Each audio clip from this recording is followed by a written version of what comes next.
কেন আমাদেরকে এক হইতে হবে, কেন আমাদের ঐক্যবদ্ধ হওয়া দরকার।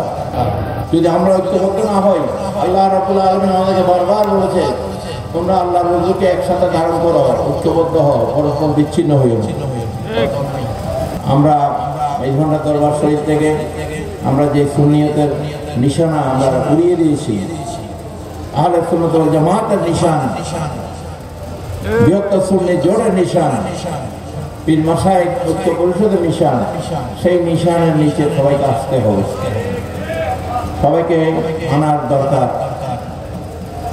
শুধু আমাদের স্বার্থে না, সুন্নিয়তের স্বার্থে, তরিকত জমিনের স্বার্থে এবং দেশ থেকে এই উগ্রবাদীদের বিদায় করার স্বার্থে, বর্বরদেরকে শাস্তি দেওয়ার স্বার্থে, অসভ্যদেরকে শাস্তি দেওয়ার স্বার্থে, যারা নবীর দুশমন তাদের শাস্তি দেওয়ার স্বার্থে, আউলিয়া কেরামদের দুশমনদের শাস্তি দেওয়ার স্বার্থে আমাদেরকে এক হইতে হবে।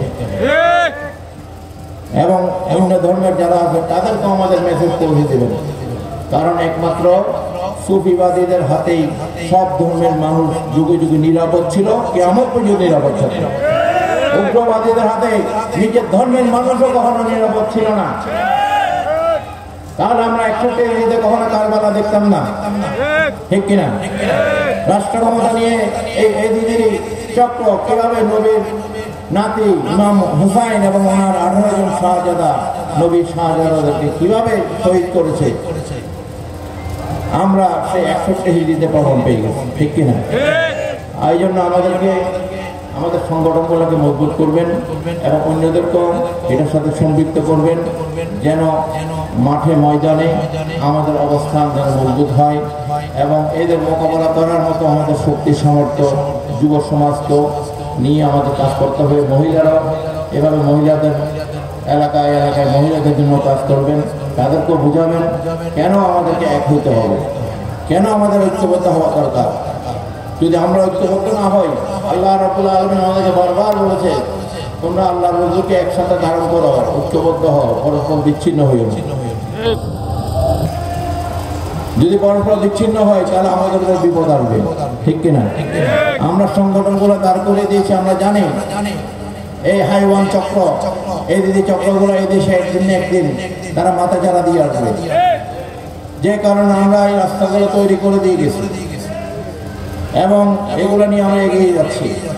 সুতরাং এগুলা আপনারা যদি ব্যবহার না করেন, ঘুমিয়ে থাকেন, আমাদেরকে আর ঘুমিয়ে থাকার সময় নেই, ঠিক কিনা? যে সমস্ত পীর মাশায়েখরা দরবারগুলো মনে করে তারা নিরাপদ, কেউ নিরাপদ থাকবে না। হাইওয়ান নিজের বাচ্চারা খেয়ে ফেলে, এই হাইওয়ান দ্বারা কেউ নিরাপদ থাকবেন না।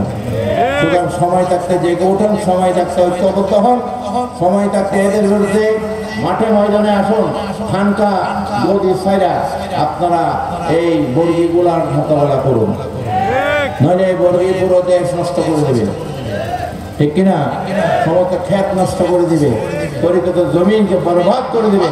আহলে সুন্নাত ওয়াল জামাতকে তারা এই দেশ থেকে বিদায় করার জন্য যে নকশা ওয়াহাবি খারিজি এই সালাফিরা এবং নবীর দুশমনরা যে মিশন নিয়ে নেমেছে, সেটাকে মোকাবেলা করতে হলে তরিকাপন্থী আহলে সুন্নাত ওয়াল জামাত সমস্ত সুন্নি মাযহাবের যারা অনুসারী তাদের ঐক্যের কোনো বিকল্প নেই। এটাই এই 29 আশ্বিনের আপনাদের প্রতি আমার নসিহত। আপনারা যার যার এলাকায় নিয়ে কাজ করবেন এবং আমাদের সংগঠনগুলো মজবুত করবেন, আমাদের সাথে যোগাযোগ করবেন।